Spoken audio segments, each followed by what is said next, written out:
Welcome to Signal, the podcast that raises your frequency. I'm Mory Fontanez. And I'm Melissa Grushka.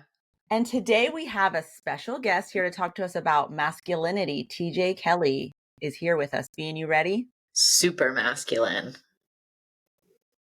Hi, friends. Hey, friend, look at the team of us. This is a tech department. I decided to invite my husband on the pod. Which I think makes a lot of sense, don't you? For sure, especially if we want to talk about positive masculinity. But let's first, hi, TJ. Welcome to the show. Welcome, Hi, TJ. Ladies. Bean and Hi. Bean. I'm so excited to be here. We're so excited to have you, even though my sound quality is bad. It sounds great. You look great. You sound great. We're ready. TJ's in a bean sandwich. TJ, you know how this rolls. We like to start with a cringe and delight. We're going to let Melissa go first because I think everyone can hear her cringe. Go for it. My cringe is definitely, I don't know, my computer is bugging out. I don't even know how to fix it. It won't acknowledge my microphone. It won't acknowledge my headphones. It won't acknowledge me and my existence. It's like just... That's so cruel. I know. And it's bugging me, man. I don't even know how to fix it is my problem. Like, I don't know. It's okay. It's okay. Did you have any other things you wanted to share before this happened when you thought about cringe delight to just let me know how your week is going? I don't want to share how my week is going, but I do have a delight from last week, which was my little kids, my elementary school, my two little ones go to every month have this like kindness assembly. And each month they do it. I think they do it once a month. They nominate one kid from each grade who is like the epitome of their school and like follows all the rules and is like honorable and a good person and kind and follows all their pillars. Mm-hmm. And my little guy got it this last week. I'm so proud of him. So he was like, the percentages were lower. He said something like that because there's only one kid out of 100 in the grade that gets picked each month. He said like it was a shot, like a big deal. Yeah, he was like, wow, because it's not likely that you get it. He didn't even tell me. His teacher emailed me and then he got off the bus and I'm like, anything you want to tell me? He was like, what? I was like, let's go, Remy. He is the kindest. He is. He's a good boy. So apropos for our topic today of kind men. It totally is. I didn't even think of that. You, anything from you? You too? TJ, let's let our guest go. Babe, What do you have? Yeah, I think I had such a great delight this week. So Raina's driving. She's rolling around in her mom's car. And my little office Quinn's bedroom thing here is kind of right against the driveway. And the other day, I heard a car come ripping in, and the music is just great. Face hitting. She's just living her best life in her freedom, that also gives us a little freedom, which is amazing. But it was delightful just to you could tell she was like the boss and just running her show, and it's just awesome to see. So that was delightful. What was that movie with Chris Tucker and Jackie Chan from the 90s? Oh, they made a bunch of them. Yes. God damn. Yeah. Anyway, I remember Rush Hour or something like Rush that. Hour. My first car, I had like the Rush Hour soundtrack or something, and I would like the whole way around. Now I need to know what's on the Rush Hour soundtrack. Me too, because I don't remember either. But I remember liking it. Rush Hour soundtrack has on it Can I Get Up by Jay-Z. That's right. You better have my money, Ja Rule. My money, right. Your love, Drew Hill. Okay. You feel me. You feel this Rush Hour. Yeah. You feel that Rush Hour soundtrack. I get why it was pumping loud. Yeah, thanks. That is really cute, Deej. That's really cute. Yeah, it was awesome. It's your delight. You're the best, Daddy. Well, my cringe is that I am just saying yes to anyone who wants to interview me about this book at all, like on the planet. And some of them are awesome, like truly. I just was on Getting Curious with Jonathan Van Ness, which was so great. You guys, I have to say, I coached Jonathan, but before I ever even met Jonathan and I decided to do this career of wanting to be an author and, you know, like a personality around this concept of intuition, I had made a vision board and Getting Curious was on it. No Like, way. You didn't say yeah. that. Wow. Wonderful. I know. Wow. I thought of it when the episode came out. I was like, oh, Wow. What else was on that to vision you. board? What else is Oprah. good? Oprah's on there. You know Oprah's on there. Yeah, it is. Okay, but the cringy part is that sometimes I'm talking to people who are not Jonathan Van Ness, who are not like don't even know what I do or what the book is, because they're just like rolling guests through, which is fine. I went on one that was like such a think of like an old school radio jockey, like well, welcome to blah blah blah, you know, like that kind of like voice, and like everything I'd answer, he'd like ask his question and he'd be like, that's true, freedom is important, now let's ask about your higher self. And then I'd answer the question, he'd be like, wow, amazing, intuition is a good thing. And like it was so hard to just like be in the conversation, because I was like, is this a joke? Anyway, 104.5. yeah, 101.5, the Like, greatest isn't in the smooth listening. Maybe our calling is radio jockeys. I think so. I think so. All right. Well, listen, without much further ado, we have asked Mr. TJ Kelly here because Bean and I were hanging out here one time, and Bean turned to me and said, wow, how is your husband so nice? And I said, let's talk to him about it. TJ, you're here to talk about masculinity. Masculinity, nice, all Nice. the things. No, well, listen, you are one of the dudes that in, you know, groups of women always gets noticed and called out for the way that you approach manhood, the way that you approach relationships with women. And you have a lot to say about this as a coach and a mentor and someone who, you know, is really looking into like how you can bring this message to more men, particularly white men, who suffer so sadly under the society that we've created today and all the pressure we put on you poor white men. I'm kidding. Why do you both look so Wait, but why do you, I was going to ask you, do you think this is more chronic in white men versus other men? I feel like toxic masculinity is like across the board. Agree. Totally agree. So you're here to talk to us about toxic masculinity, about masculinity, and like hopefully give us a reframe for how we should, as women, expect men to show up in our lives, but also how we can support the right kind of, the healthy kind of masculinity in men. So let's start with just asking you, like, what does it mean? What does masculinity mean to you? Yeah, I think masculinity to me, it really comes down to like three things as I think about myself and how I like show up in the world, right? I think the first thing is about safety. It's creating a safe physical space, but it's also creating a safe emotional space for those around you. And so I think sometimes this safety notion just is about protection. Protection's part of it, but it's really about the physical safety and the emotional safety. And I think the emotional safety aspects of this become more and more important as you creep over into toxic masculinity and not being an emotionally safe place for your partner or for those around you. I think the second thing is about service, right? This is a no-brainer, but it's acting in service of others. And a critical step in this process is ultimately not sacrificing yourself, right? You can actively be in service of while not sacrificing yourself in the process, and developing this passive aggressive environment that shows up with the honey-do lists and all of these things. I think service is a much broader thing and critically important. And then the last one is about strength, right? And it's about strength and being deeply rooted in balance, like a big redwood tree, right? You're deeply rooted in the ground, you're unwavering. And it's not just about the like strong physically. Yes, that's part of this, but it's about mentally being strong. It's about emotionally being strong. It's about spiritually being strong.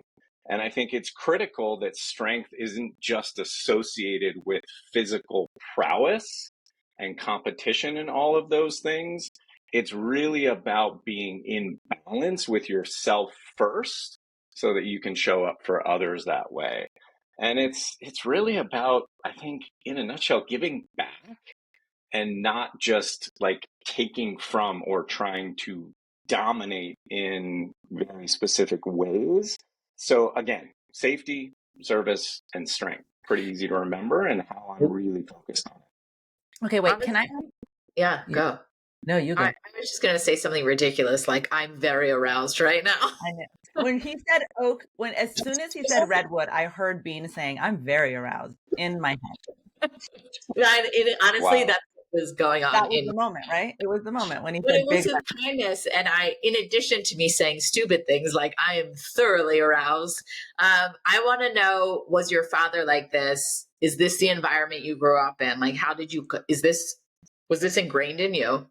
Yeah, that's a great question. I think that like the strength part of it, absolutely ingrained in me, but teetering on stoic. And I think that men get labeled like this stoic environment or being stoic. And I think that can teeter on things like repression and not being emotionally available. So I don't want to confuse it with that. Yes, there was definitely that environment growing up. Uh, as I looked up and admired my father, for sure. He held strength and he holds that balance. But as any good older Irish man, he knows how to repress the shit out of things. Oh, And I didn't learn that until much later in life. that's what I was getting at is this lack of toxic masculinity in you from childhood, from like and the environment you grew up in, or is this something you learned over the years? Yeah, I think it's something I learned over the years, and I think it's really noticeable for me when I had my two sons.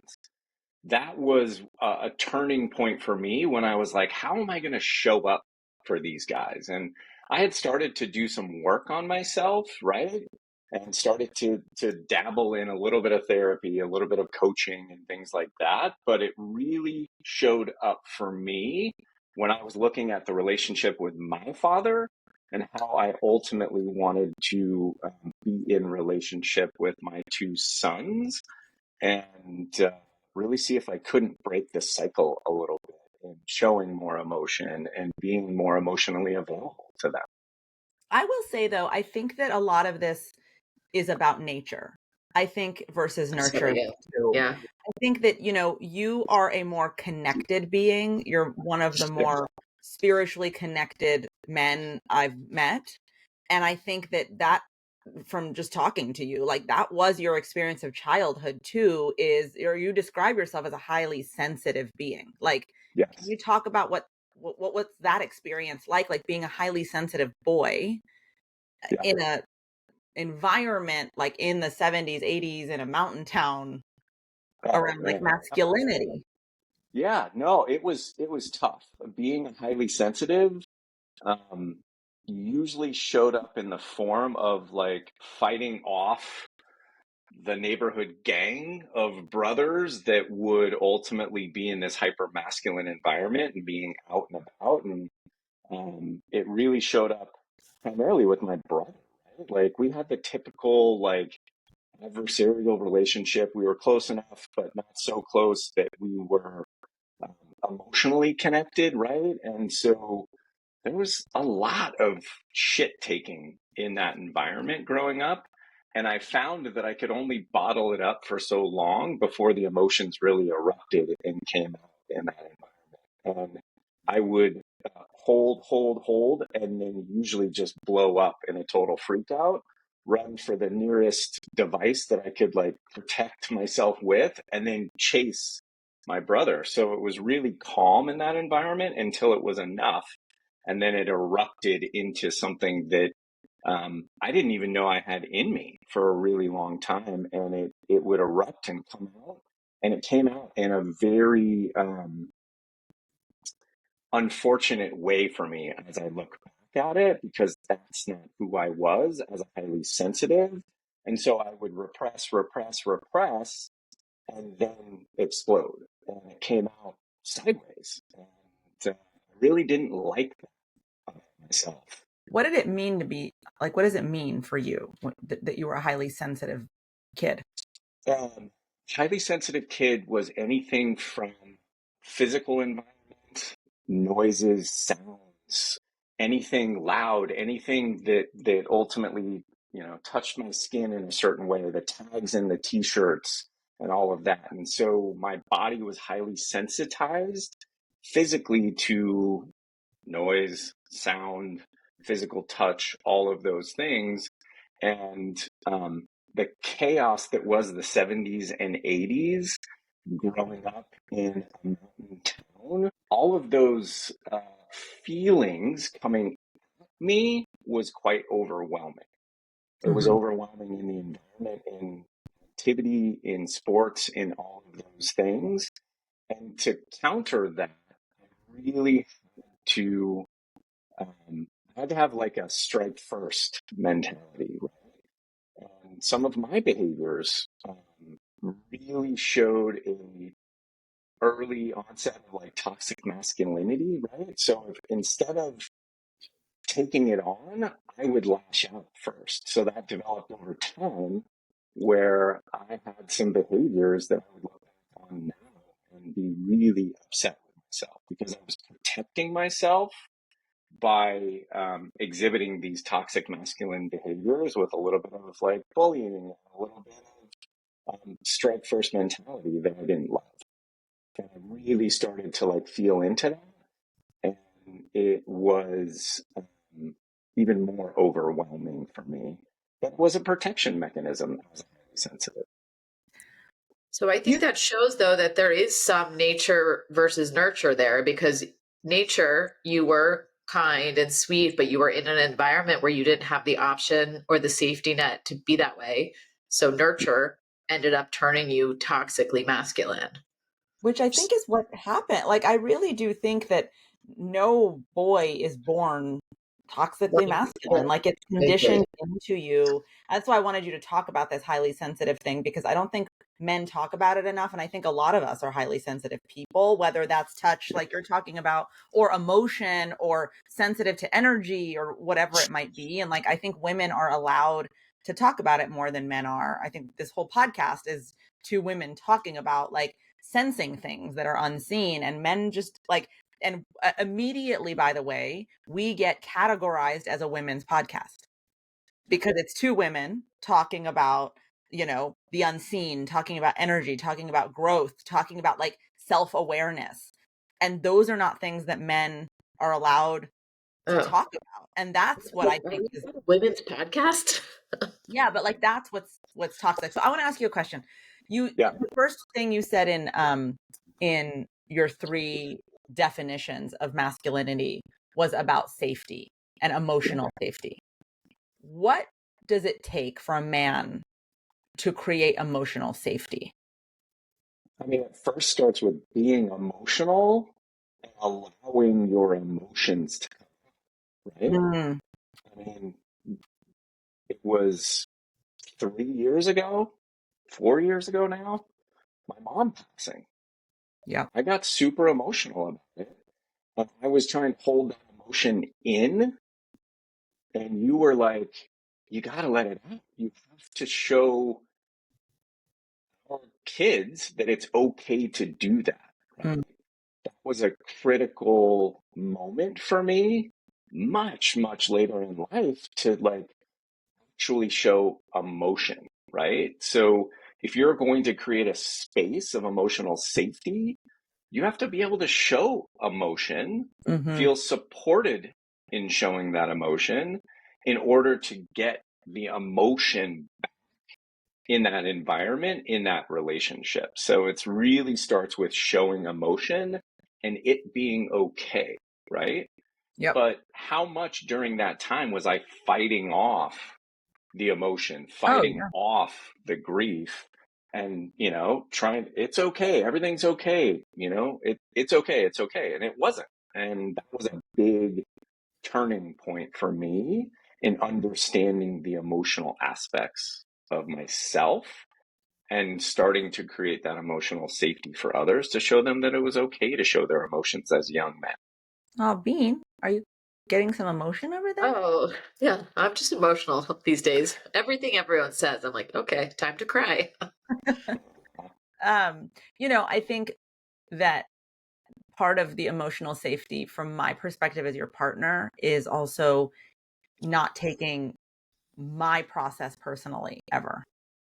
And I think that it's rare for me to meet a man that doesn't put himself at the center of the universe, so that it's not about you, that emotional safety from my perspective as a female partner is like, you're very okay understanding that I'm the main character sometimes, and sometimes you're the main character, and like we can balance those things in this relationship rather than, you know, if I come downstairs after a day of like sessions and interviews and meetings and I am like fried cooked, like it's almost like you're intuitively immediately able to be like, I'm going to back up and make sure my needs are like met elsewhere right now, like I meet my own needs, rather than sometimes what I find with men is like they've been trained to believe you are the center of her universe, so don't even tune into what the fuck is happening with her.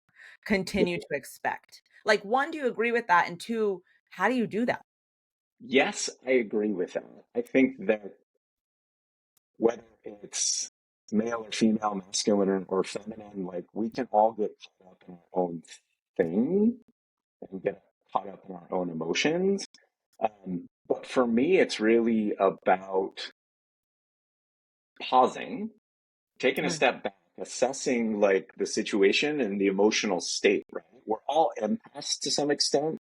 And if we like take a quick pause and like understand what's happening with the other person, especially when it's your partner, you can see and feel those emotions, right? And instead of making it about you and what you need in that moment or that time, you have to just take in the other person and try to feel what's ultimately happening with them. And that's critical. That's critical for us, especially in a really busy time right now. And you have to be able to sense those emotions, and you have to be able to, which is hard for me, not try to immediately get what I need out of that moment in time, that situation, whatever it is. So it's not about me taking it for myself. It's about me feeling into the emotion of it and meeting you where you're at that point in time. Yep. How do you shift that mentality in somebody who is so far along with the idea that supporting in that way is basically giving up their own power? Like a lot of men I know would find that emasculating to say, oh, she's having a day. How do we shift the narrative in their own minds that like that's not only is that not disempowering, it's almost like it makes you a stronger man. You're always stronger together in that environment, right? And so if I'm giving power to my partner in a situation, I can trust that that power comes back. And that power of our dynamic will lift us both up and really like create a whole different level of power together versus one of us individually. So I view it up, and do I have my moments in time where I'm needing my needs to be met? Absolutely. My number one signal for identifying that is if I start to become passive aggressive. I start to drop little passive aggressive hints, and yes, there's a lot of nodding happening over there. So Do did I? you give him cues into understanding that that's a sign of him when he becomes passive aggressive, or is that something he tapped into? I think that's a question for you. I mean, I am That was very you. sensitive to passive aggression. Yeah. It's such a harm because it's a psychological harm, because it's positioned as so lovely. I mean, this is like very WASP culture from my perspective of like, I'm going to smile at you and say something that's demeaning, like, and smile. For me, that's harm because it makes you second guess yourself. Like, wait a minute, was that directed at me? But that seemed nice. So I'm really sensitive to it, is a long way of saying it. So I think every time TJ does it, it's like sets off an alarm immediately for me. Yeah. And critically important to that is you calling me on my shit. Yeah. And also at the same time asking what I need, right? So that's a signal for you that something's going on with me if I start making shitty little passive aggressive comments. Well, I think the thing I'm interested in this word strength. So we talked about safety, but then you ended on strength. That's the word that I think sends us as a culture over the edge on masculinity. Yeah. How do you see strength being misrepresented in masculinity right now? Like, do you agree that that word is the problem? And like, what do you actually mean versus like, how is it being interpreted in our culture that's causing toxicity? Yeah. I mean, look at what's happening with Trump and Elon Musk right now. Like, that's a direct portrayal of strength, right? This like super male, super masculine strength, and we will like overpower you, we will crush you, we will do all the things, right? And so I think that um, I want to take the word strength and give it its like true meaning of being more about balance, right? And balance physically, mentally, emotionally, spiritually. And so I think it's misconstrued as you must have power and you must exhibit that power over everyone. Doesn't matter who they are. And that's the environment we live in right now. And it sucks. I think that if you look at the landscape of that appeal of strength and power to especially younger men in the world today, like that freaks me out a little bit that it's being so embraced and what was hidden is now in the open. That's toxic strength that's being displayed in a super messed up way Mm. So what do we for do everyone with right now. a whole group Fix of it. people, which is large? You know, I think it's an overwhelming thing to fix. And I think at the end of the day, if we can really focus on ourselves and showing up in this really strong, deeply rooted, and balanced way, and we can display that for others to see, that's a critical first step, right? And then the second is actually engaging with men in a different way, right? For men, the engagement can stay so surface level. Think about all the things that come up. Sports, right? What's the latest on the sports? What's the latest with your job? What's the latest with the kids? Like, what awesome things are they doing? What's the latest with your spouse? Like, it can stay at this really like surface level forever. And I am trying to make a point with my friends, mostly men, but also women as well, to just take it a deeper level and really take this concept of like, okay, if I can behave this way and I can slowly start to help others, my friends, and those closest to me behave this way, that's going to trickle down and that's going to trickle out and start to resonate, right? And I'm trying to think of the best way to do this with men in this environment today, and it's challenging. It's really challenging based on the environment we're in, but I think it really starts with a deeper level of engagement and this one-to-one connection. It's going to take longer, but hopefully it will take hold over time in that way. What do you think in terms of women listening right now and wanting to cultivate or attract partners that can hold this level of um, safety, security? You know, by the way, there's a word you didn't say that I think enables all of this balance, which is confidence. Yeah. Because I think that insecurity, fundamental insecurity, is at the core of why something as resonant as strength can turn into dominance. Yeah. Something as resonant as safety can turn into like protection only, right? It's like this sense of I have to prove myself, I have to prove my worth. Yeah. Um, So maybe actually I have a question before the other question, which is like, what's happening from your perspective that's making men so fundamentally insecure? Wow, that is such a giant onion to peel back, right? Insecurity comes from a constant comparison to others, right?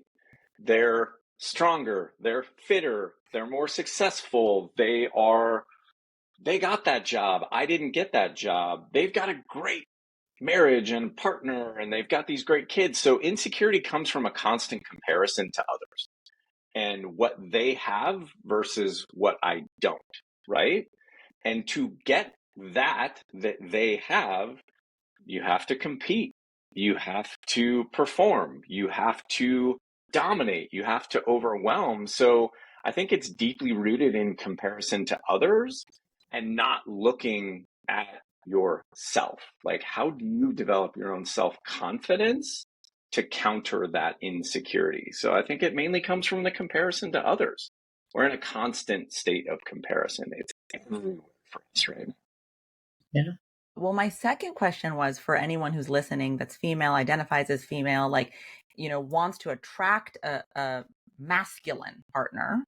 What should they be looking for? Like, what are the green flags? What are the green flags? What are the red flags? I think some of the green flags, and this is a really tough one in this environment, like green flags for me are you holding me accountable to my shit, but not just nagging at me, ultimately helping to understand what the issues are, what my insecurities are, right? So it comes from a deeper emotional understanding of me as a man trying to navigate this crazy world right now. And I think it shows up in holding me accountable, which is a really fine line. And it's something that you have to balance. If you can hold me accountable and give me a minute to really think about what I'm doing and how I'm acting and how I'm behaving, that really helps, right? And we have to be willing as men, as partners, to do that. But as a partner in a relationship, you have to hold me accountable to that. You can't just let me steamroll you. You can't just let me make it all about me. This can cause fights and can be, a big issue inside of relationships, but it has to be done with accountability and you have to start um, meeting that partner with some level of understanding, some level of compassion, but ultimately it comes to accountability. So green flag is, can they be accountable? Can they handle being held accountable? Yes. Yeah. Okay. So red flag would be they cannot. So it sounds like what they're doing is like redirecting. Like, what would be the red flag that you would, The redeflecting or the red flag in this is like domineering in the conversation in that moment in time and not having the capacity to hold the conversation, right? So if their reaction comes in the form of anger, comes in the form of dismissal, comes in the form of quickly moving past it so that there's not a moment of that accountability. So that's a big red flag. All of those are red flags.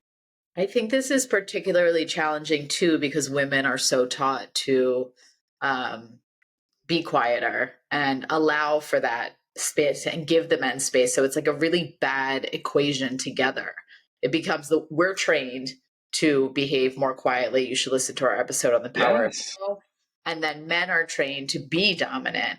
And we're all like coming with these preconceived notions of what it means to show up as a woman or a man. And then it's like we're almost making the cycle worse for each one of us. 100%. Listen to the power of no in this week's episode. Yeah, exactly. Oh, right? he means this week where we're recording. Yes, we just came out with the power of no. TJ is like our number one fan. I hear the podcast when he's showering. It's so sweet. I'm like, that's my voice in there. Yeah. Tej, before we let you go, my love, I'm curious about how we as women can show up better to allow men the emotional safety to be the kind of balanced masculinity that is not insecure, that is not domineering, that is not about power. What can we be doing as women Yeah. to cultivate that? I guess it always comes back to what you're doing in service of us as men, which kind of sucks. But what I think that you can do is ultimately be compassionate, be understanding, but hold us accountable. And you have to figure out what works for you in the relationship that you're in to ultimately hold us accountable for the behaviors that we're exhibiting, and the behaviors that are on display for everyone to see. And it's a really like tough balance, but you can show up and keep showing up, use the power of no, use some compassion, use some understanding and empathy in that environment, because the pressures that are on men in today's world are quite high. Yeah. And the expectations now in this environment are even higher, right? For this domination and the strength and all of these things. And so it's really important that you meet your partner with compassion and empathy, but you ultimately hold them accountable. And you have to figure out what works for you in that way. Like, we have our own dynamic where you hold me accountable. And it starts with just starting that and developing it over time and figuring out where you start. Can I ask in what way, being that you do hold, like, what does that look like really fast? Just as an example of how do you hold him accountable? Do you say like you're being shit, or are you like, hey, what's up, bud? Like, how does that look? I want to hear what resonates, TJ. Yeah. So again, our number one signal for me needing something from you is passive aggressive comments. And for you, and I think we've worked on this over time, you just like, you literally come from an emotionally available way to stop and pause and say, what do you need right now? Do you need my time? Like, what do you need in this moment? It's also came from a place of, I know this now about myself, right? So if she says, what do you need right now? That is the signal to me that I'm being a shit and I'm being passive aggressive. And when she is meeting me with that compassion, that immediately drops my guard. And ultimately, I can have a conversation about what I particularly need in that. And most of the time, it's time and attention. And so that started, though, way back when, in a little bit of a heated battle on her just saying, that's bullshit. You can't come at me that way. Yeah, I think that's accountability. Like, for me, is just to say, hey, this behavior is demeaning, undermining, like hurtful, harmful to me. I think it's less about like making it about you or making you feel diminished, but just saying like, whatever it is you're doing, like, is making me feel this way. So I need you to go back to the drawing board. And then like, what do you really need? And just tell me that so I can give it to you. So it's you really tapping into your own awareness to then about what you feel like to then communicate that to him more effectively. Got it. Yeah. Check. I think the other thing that I just want to say before we go about our relationship is like, I think that you and I understand that masculine and feminine energies are not about gender. Yes. 100%. And that we both embody a good deal of both things. Like, I have a lot of masculine energy in me, right? Yeah. And that is something you can hold because you have feminine energy in you. Feminine energy being one of like, of nurturing, of abundance, of like, of collaboration, of like, hey, come here, we can all do this together. I can have a masculine energy of like being individualistic sometimes, of like being very like an arrow needing to go forward momentum wise. So like, we can balance each other out because we have degendered these words, masculine and feminine. Would you agree? Yeah. No, I agree 100%. And I'm so glad that you brought it up, because I think understanding that as a man is critically Yeah. important, that we're all made up of these energies that come out in different situations. And if you can understand that particular thing about yourself as a man and be okay with it, right? That's the biggest challenge, is like filled with a ton of feminine energy in that way of nurturing. And it took me a long time to realize that. And that's okay. It doesn't make you less of a man. It doesn't make you less of anything. It actually makes you way more powerful. Yeah. If you can tap into both sides of the masculine and feminine energy. I will say that there's so many things that make me proud of you, but one of the biggest sources of pride for me is that, I have a lot of queer and trans and non-binary friends. Like, they're like my family. Yeah. And they have a lot of really negative, traumatic experiences with straight men and straight white men. And they, before meeting you, like, there's this trepidation that I could sense. And to hear over and over again from these friends of mine, like, how safe you are, how much they feel like you are healing a part of that trauma by just being around you, like, that makes me so proud to be your wife, because we need men to show up like this right now to heal the division that's happening, to heal this fear that's being projected on us that we should be afraid of people who don't look like us or sound like us or want what we want. Like, that you can just hold it down and make people feel whole is really incredible. No. Well, thanks, baby. I appreciate you saying that. They're family. And amazing, amazing, amazing people that have taught me so much about myself. And it is such a, it has been such an amazing experience for me. So I really appreciate you saying. All right, Bean, any last thing to say? Just thank you so much for showing up in this way, especially being married to my best friend. If I had to choose anybody, it would be you, because she needs this energy. We all need this energy, to be totally honest, and we all deserve it. We all deserve it. Honey, thank you for Absolutely. joining us. That was really awesome.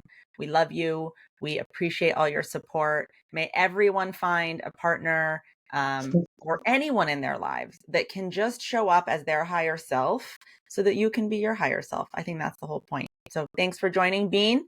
That was another fun conversation. Guys, thank you for listening. Please do share this episode if you found it at all enlightening or something that you loved. And we'll be back again next week with another episode of Signal. See you then. Bye. Bye.